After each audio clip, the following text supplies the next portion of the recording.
Ayos kaya, Pi. Eto ng kwento ng pinakawald na pintor sa buong mundo. Si Leng Jun. Isipin mo to, isang painting lang niya, benta na ng mahigit $1,000,000. Una mong tingin, parang litrato lang. Pero wag ka, oil painting lahat yan.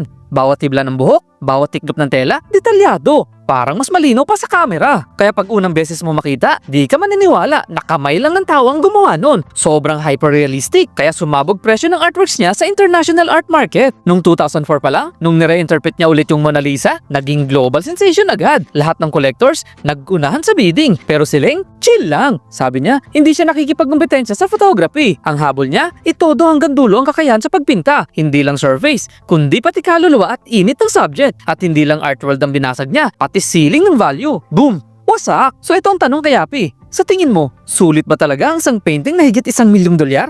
Comment yes kung oo. Tapos tag mo tropa mong magugulat sa presyo nito. At syempre, follow mo ako para sa mas marami pang kwentong malupit.